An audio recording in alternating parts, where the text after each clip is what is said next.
This is how you can get very strong early in Mortal Shell 2. I will show you how to unlock the most beginner-friendly class in the first few minutes, one of the strongest weapon combos, and the powerful auto-summon that can trivialize even the hardest bosses, plus many more tips along the way to ensure you have the perfect start. Now, I'm not going to go over the prologue itself as it's pretty self-explanatory. There is one achievement over there which is missable, but everything else should easily be acquirable, nothing that will affect you too long-term. And it's also fully skippable if you completed at least a few of the beta hours. From that point on, you're going to reach the Marrow Keep, and here is where things will start getting better. You will get 2 coordinates for 2 of the starting shells and also a couple of the weapons. So let me show you what you need to do for that. Besides talking, of course, with the Keeper over here, we're going to head over from the beacon nearby, and first we're going to head over to the left side towards Sister Janasa's location. We're gonna grab this Ventrim over here so we can max out our starting weapon, and then we're gonna have a chat with her. This is going to give us a quick combat trial which will provide the infinite seal. You're free to pick whichever you want. Vatra is basically the one from the previous game. Infinite is high risk, high reward with higher staggers, but there's also the untarnished seal, which is basically the balanced version. There's actually a 4th one nearby, but that one disables achievements, and I recommend having that for a second New Game Plus playthrough. It also has its own achievements, so just keep that in mind. From here, we're going to head over to the Tarforge Smithy, basically nearby, following my route here up the stairs and all the way into the back, then left once again. We're going to provide the actuator that we got from either completing the prologue or skipping it. Both of them provide it either way. And we're going to just upgrade our Iconoclast, likely to just level 4 for now, or well, level 3 in this case, which is plenty enough. Every other weapon from this point on will be a minimum of +3 anyway, so you don't have to worry about wasting any points. At least not at this stage. Before we leave, however, there's one more NPC we want to visit, which is going to be Marek on the other side of the keep, pretty much our shopkeeper, who on our first discussion will give us a free map towards the Forgotten Crossbow. This is actually a pretty solid weapon to have, but he sells maps for other weapons as well, not for all of them, but for a good majority. Plus, every now and then, he's going to sell you upgrades for your health flasks, so definitely pay him a visit once you get back to the keep. For the time being, however, we're gonna make our way towards the open world, and here is when we can retrieve some of our first shells. Now, in the beta, you would have normally gone to Tiel right from here, right next to the village. However, for the time being, I'm actually going to keep it to the left side down this previously blocked path. That's because we're going to retrieve Proxima, who's going to be really strong. So just simply follow my route. Eventually, we're gonna go over a bridge. Save here by the beacon, by the way, just in case anything goes horribly wrong. From here, we're going to make our way further up the same path. There's gonna be a bunch of enemies fighting, and what we're gonna do is go to the second upper way path here in the middle of the other two. What you're going to notice is a makeshift beacon over there in the middle of the water, so skip the enemy and simply go inside. You don't really have to do anything but interact with Proxima, which after a quick cutscene will unlock her for you. And here's the thing, I actually completed my first playthrough with Proxima. She's actually really strong and very good for a beginner, both being providing a very strong gap closing ability that gives you some very strong buffs, including that Lightning Storm build I was talking about in my review, but also gives you very good damage mitigation. So overall, a very solid option to have, but we have a couple more things in the vicinity that will make us even stronger. So once you're out of Proxima's beacon, if you look to its right, you should spot there's an entrance towards a collapsed tunnel. If you go inside, all the way at the end, you should find some of these explosive barrels. Make them explode, and this is going to reveal an item you can interact with. Once you do interact with it, this is going to reveal the location of the Triarch repeater, which is basically her signature minigun range weapon. Actually really strong, so keep that in mind for later on. From this point, we're going to make our way back outside, and now we're going to head over towards a very strong weapon. If you go behind Proxima's beacon in the same location, looking down over here, you should spot what's essentially the King's Crypt. This is going to give us the very strong two-hander Great Axe. So head over inside, ignore the enemies for now. However, keep in mind that this place is riddled with traps. So let me show you how to quickly navigate without dying. In the first room, you don't really have to do anything, maybe just lure enemies in the trap so that they die for you. Then in the second room, you're going to have one enemy charging at you right before the entrance, so keep clear of that because it's going to explode and deal a lot of damage. Inside of its room, keep it to the left side, not the right, as there's going to be a trap otherwise. Once you go at the end, simply jump all the way down. From here, the next room will have another exploding NPC, so simply break the wall and wait for it to charge. Stay clear because there are some explosive barrels in the vicinity too, which can definitely one-shot you.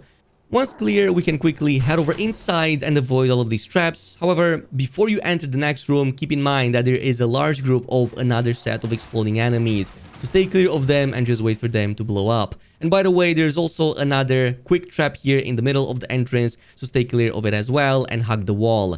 The only thing remaining here is to drop down in the final level where you will find the exit itself. There's another quick spear soldier you have to fight, but luckily he moves very slowly, so simply lure him away and then go to the crypt behind him. Retrieve the veteran's battle axe and you're pretty much golden. This thing is an absolute beast, especially its run heavy attack does a double slash spin that deals a ton of damage. This is going to be our bread and butter from this point on, and as you can see, it also interrupts enemies, so it will literally carry us all the way in the end game if you want that much out of it. The only thing remaining is to grab the Duality nearby. This will help us break level 7 for the weapon, so it will be very useful in a little bit.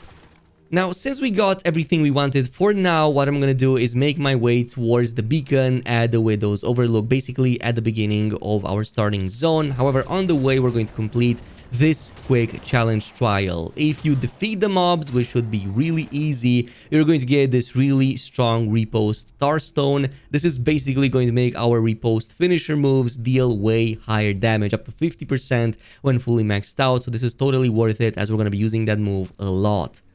This should also make the nearby Arbiter of Flesh way easier than before, both between, your new abilities and the fact that your axe deals a ton of damage, plus the repost from the Retribution Stone.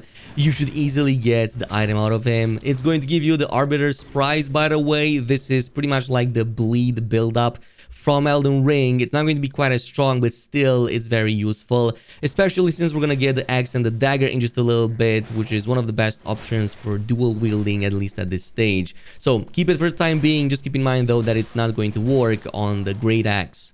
There are two more things in the area that we're gonna get. One of them is going to be the Gloombound Flame. If you place this at the top of Marrow Keep, this is going to summon an NPC that basically lets you call down the night. And what that means is basically you're going to make the whole map a lot more difficult. So a lot more enemies will spawn in the same locations. They will have much more relentless attack patterns. They will even give you more gloom, and on top of that you will find a lot more traps. But it may be worth it if you want an extra challenge, or if you want to farm more of those gloom resources so you can level up even quicker. The choice is absolutely yours.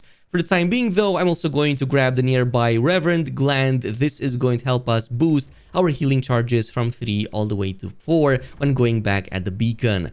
Now, since we upgraded our weapon, we're also going to need some upgrades for our sidearms as well, and we can find the Obsidian item in that crypt you see over here in the background. So simply make your way over there and head over inside. If you clear the whole dungeon, at the end you're going to get the Obsidian Lathe. Really useful at the forge to upgrade the sidearms, but you're also going to get the Parasitic Stone. This gives you Leech. Now, Leech here works a bit different. It's essentially going to increase your max HP with every enemy that you defeat. And by the way, that's going to persist even if you change weapons. So the game will remember how many stacks you had. Unless you died, that's what's going to make you lose those stacks. For now though, we're going to head over towards our next shell, which is going to be Tiel. So for this, we're going to head over towards the entrance to the nearby village. There may be some enemies nearby, so just clear them. But at the village entrance, you're going to have a route here quickly to the right side. First things first, we're going to use this jumping pad to go at the top and retrieve the map fragment. This will more easily reveal at least a portion of the area we're currently in. By the way, quick tip over here, if you want to reveal more areas of the map, pay attention to the crow signs you see all over the map. Every single one of them will hold a map fragment for that specific zone you find them in, so it's totally worth it to make navigation a lot easier. But once that is taken care of, we're going to just jump down and then continue to that right side path I was talking about. We can now retrieve Tiel from the graveyard nearby, exactly like we did in the demo. If instead of Proxima you prefer somebody who lingers in the shadows, can perform like perfect dodges to stay hidden, and also uses assassinations for quick high bursts of damage, you can definitely go with him, but just keep in mind he's going to be a lot squishier than Proxima, so pick your poison. Before you leave the area though, do not miss out on the nearby chest behind the house next to the graveyard. Basically, this is going to give you the Wounding Stone, and it's one of the strongest early on for sidearms. This is going to let you inflict perforation stacks every time you perform a melee hit on a target, and perforation will increase your sidearm damage against that target. So it's basically going to give you an amazing synergy between melee and sidearms, and trust me, this is going to stack up so much damage, especially for the crossbow in just a little bit, but also works for the nail shot. This literally saves lives in the early stages versus boss fights. And from this point on, what we're going to do is head over towards the Mushroom Village entrance, just like in the demo. What we're going to do here is pay attention to this treasure protected by some of these really annoying hags. If you interact with it, this is going to require 3 nearby offerings. So let me show you how to unlock them. We just need to activate some candles. So the first one will be here by the platform we just fought in, activate it, and then head over further up the path, where you will find at the end of it a second candle at the top of this pillar, so light that up as well. The third and final one will be behind this house you see here to the left side. It's just protected by a couple of enemies, so make your way over there, dispatch them, and then activate the candle at the top of this pillar. With all 3 of them lit up, we can now head over back to the treasure chest and retrieve the Auspicious Tarstone. This gives us more critical chance for our melee attacks, so actually a very solid option to have even towards the late game. Now from this point on, we're going to make our way towards our next beacon, and what you're going to want to do with beacons all the time is to always cleanse them. Not only will they have a lot of these other stones inside that will further make your builds even stronger, but at the end of them you will even get ovum, which are very important for story reasons, but at the same time you also get glimpses. Glimpses are extremely important as that is the main way you unlock additional skill lines for the specific shell you play with. Glimpses are a permanent investment, so you cannot refund them, at least not for now, and every single class requires 27 glimpses to unlock all 4 of its skill lines, meaning that in a single playthrough you're likely not going to unlock every single one of the 8 classes, likely 2, 3 or 4 depending on your completion. Meanwhile, the SP, which are the skill points you actually invest in those lines, those can be reset without any cost every single time and even transferred to other shells as well. And by the way, if you cleanse beacons, this is also going to let you reveal other cursed locations, for example, reveal new pathways towards new zones, or even, many of these upgradable items to make your potions much stronger. So always cleanse beacons no matter what. But now it's time we retrieve one of our first dual-wield weapons, and for that we're going to head over towards the left side of the beacon, where you should see a chapel in the background. However, for the time being, we need a key to open it up. So for that, I'm going to backtrack a little bit. We're going to go to the opposite side, past the beacon, down this road, and then up again, up until we see this bonfire past a nearby bridge. What we're going to do here is once again take down all of the enemies and keep an eye out for the archway. These archways will always reveal something hidden in the environment, like an entryway, or in this case, basically some kind of statue with a rope here that has the chapel key dangling by it. So what we're gonna do is grab it and now make our way towards that chapel area. For the time being though, we're going to skip the enemies nearby. You can interact with them in a little bit, but for the time being, we're going to just open it up and go inside of the next dungeon. It shouldn't take too long for you to reach the end. There will be a quick boss fight against a spear enemy, but this is a pretty common one. Once defeated, you can now go ahead and retrieve the axe and dagger. Now, if you want to make this even stronger, later down the line, you're going to want to grab the Duality Tarstone. This is literally going to double all of your attacks with this specific type of weapon. Basically, instead of a 3 combo chain with the light attack, you're going to do 6. 2 for each button input. And by the way, you're going to find that at the Ravaged Tomb on this side of the map. It's going to be on the second part of the map, so keep that in mind, but it's totally worth it to grab and fully max out. It literally carried me way past the end game, so it's totally worth to get, and it even works for the Exatana, which is another very strong option later down the line. In the meantime, however, we're going to exit the chapel, and what we're going to do now is have a chat with these fine gentlemen over here, specifically this guy who also happens to be a vendor. I definitely recommend purchasing both the Wild Cap and all of the common moonshine stashes from him. It's only going to cost a bit of coin, but will totally be worth it, as you can get the second level of familiarity with both of these items. Quick tip, by the way, Mortal Shell 2 features a familiarity system for its consumables. So the more copies of the same item you find, the more potent that item will become. Like in the case of the Wild Caps, it's going to increase the healing provided, or even the number of charges, depending if you slot it in either the active or the passive slot. And it goes the same for literally every other consumable out there, including a very strong one that summons a monster in just a little bit. Speaking of said monster, you can also purchase the cage key and now use that to liberate the Grisha pup in the cage nearby. What this does is basically give you a quick small mission. So once you liberate that Grisha pup, you can go back at the beacon, do a quick sleep, come back, and now you're going to notice that everybody in the camp has unfortunately been mangled to pieces. But you're not going to be attacked yourself. That is because you liberated the Grisha pup, which now also gives you another glimpse. However, keep an eye out for the large one, because Grishas drop a specific item that lets you summon them in battle every time you perform a melee hit. There's actually a pretty decent chance for that to happen. Now, since this one is friendly, you can actually attack him whenever you want, but just keep in mind that if you go and sleep again, or if you lose the encounter, it's going to despawn for good.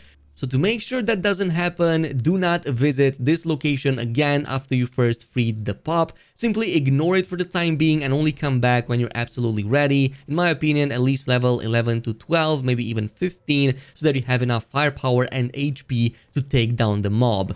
However, if you still took the encounter and lost, don't worry, I still have 2 more locations which are absolutely guaranteed to give you that item anyway. So let's just go further. To make things a lot simpler from this point on, we now also want to unlock the beacon fast traveling, which is going to make things a lot faster. So the best way to do that early on is to just head over towards the mushroom village gate and cleanse it. Not the large one, the small one just before the gate. That is because at the end of it, you're going to find a very large selection of eggs. And once you bring them back at your base, you can interact with the item retrieval over here, which is also going to give you the Mether's breath. This is essentially going to unlock fast traveling directly from the beacon, so that you don't constantly have to go at the top of the Marrow Keep Tower. Now, just like in the demo, I do recommend going inside of the large gate and cleansing it. There are many strong items in the swamp region that you're going to want to get your hands on. Plus, you're going to have the Lady of the Woods encounter at the end, which is also worth it. But more important, you're also going to get the Etched Needle. So between this and the Obsidian item you got, plus the one from the prologue, you can now upgrade your weapons, sidearms, as well as the Tarstones back at the forge in the Marrow Keep. Speaking of Tarstones, this is going to be one of the major upgrades you're going to want to always focus on. As you can see, it's progressively going to unlock better and better versions of whatever buff they provide, especially in terms of the ones that give you like weapon imbuements. At the max level 3, they provide those imbuements permanently, meaning that you no longer need to reapply them. So they are going to be extremely strong. Tarstones also tend to evolve as you bring them in combat with you, so whatever you do, always make sure that you have them applied to your build, even as a secondary one, so that you can level them up and increase that level. Besides that, I always recommend performing at least the first level of upgrade to 1, because it only costs 100 coin, but there's another big advantage you get out of it. Besides reaching level 2 for it, you're also going to get tar cores for free. It's one of the only ways to get the tar cores for free, which is by leveling the level 1 Tarstones to level 2. The cores will be placed right here in the middle, right as you perform the upgrade itself. So never leave them behind no matter what. Unfortunately, I was also guilty of this mistake. I don't think they get transferred automatically unless you physically pick them up. So make absolutely sure that you actually grab them. Otherwise, you're going to be missing out on some big upgrades later down the line. They are very hard to come by and you don't want to miss them. Plus, the core cost of level 2 and level 3 Tarstones is actually quite steep. You need 6 tar cores for a full level 3 Tarstones, which is actually not going to be quite cheap and will require quite a bit of investment, so make sure that you never skip on grabbing them. In any case, we're ready now to finalize our build with the crossbow and the Grisha summon, so there are 2 encounters we can find nearby going down this bridge area all the way towards the second section of the map. So let me just show you, we're gonna follow this route going by the nearby bridge. By the way, here at the end there's also another map fragment which will reveal the second location. What I'm aiming for is this beacon here by the edge of the cliff. However, on the way, we also have the forgotten crossbow in a crypt that we can find with a Grisha encounter as well. But since that is going to be the more challenging version, we're going to skip that for now and instead go for the second Grisha, which is much easier as it will involve some help. So simply ignore these enemies, go down the path, and then immediately here to the left side. We do have to clear a bit of a corruption, so make sure that you do that and then just go past the enemies. They will jump you, by the way, so just stay clear, but it shouldn't be too difficult. And here at the junction, we're going to go on the upper side path. Ignore the enemies for now and go behind them. You should find this secluded forest spot with a bunch of these hunters basically fighting a Grisha. You also have the beacon nearby that you can use to save, by the way, but for the time being, I think that I can handle it. So what you're going to notice is that they actually do a pretty solid job at taking down huge chunks of its HP. This is going to be a pretty dangerous beast at this stage, but if you learn its attack patterns, it shouldn't be too difficult. So what I'm going to be doing is I'm going to squeeze in a little bit of extra damage whenever I can. So there you go, we took down the mob and it dropped its Remnant. And as you can see, if you place it in the passive slot, it may only feature a 2% chance to summon on melee hits, but when you consider the fact that your melee hits may also be imbued with stuff like electricity, that chance can go up exponentially because you're going to have a massive amount of attacks at the same time with Proxima against targets. Like you can see here, it already summoned the Grisha even in one single shot. So the chances are actually pretty solid, and it only goes up with more of these remnants that you find. Every level only needs 1 remnant, so eventually you can easily reach like 6-7%, maybe even up to 10% for one single playthrough, which is actually still pretty big. It definitely saved me on many occasions because these are an absolute beast against boss fights. You can summon like 2 or 3 of them accidentally and they will easily flinch and throw the bosses all over the place, so you can squeeze in as much DPS as you possibly can. And by the way, the lightning storms for Proxima's builds do also have a chance to spawn these Grishas even more. It's absolutely worth it. It's literally been carrying me through the first playthrough with ease, but totally give it a go and let me know. But since I promised you a second or well third Grisha depending on how you did it, I'm also going to go back to that crossbow location, which is basically at the flooded village. So we're gonna make our way up the same route once again all the way towards the nearby crypt area, defeat all of the enemies and then pay attention to the archway. You should destroy the woods and then pass through it, which is going to reveal the secret entrance inside. Head over inside of the flooded village and here's how you can retrieve first the crossbow. Go all the way at the bottom level and then keep it to the right side. You should spot that there is like a bunch of roofs over here that you can use to go to an upper ledge. For the time being, simply follow my route, go in between these 2 houses and then use this collapsed roof to make your way upwards. There will be one of these annoying enemies nearby, but you can make quick work of them. From this point on, jump onto the opposite side ledge, and here by the house you should find what's essentially the damp key. What we're gonna do is use it on that structure over there where you will find a gate with a secret chamber inside. So make your way back up the same flight of stairs twice all the way to the 2nd floor, and then use the same key you just grabbed to open the door. You're going to now find the forgotten crossbow here on the table. You can also finish the dungeon now if you want to, but like I said, we also want that 3rd Grisha. So in this case, dispose of any enemies, and here's what you're going to do. You're going to go back at the beginning of the flooded village area once again. Here, the path we're gonna use is basically this one opposite of where we've just been. So basically in the back, there will be a secret arena with the Grisha at the bottom.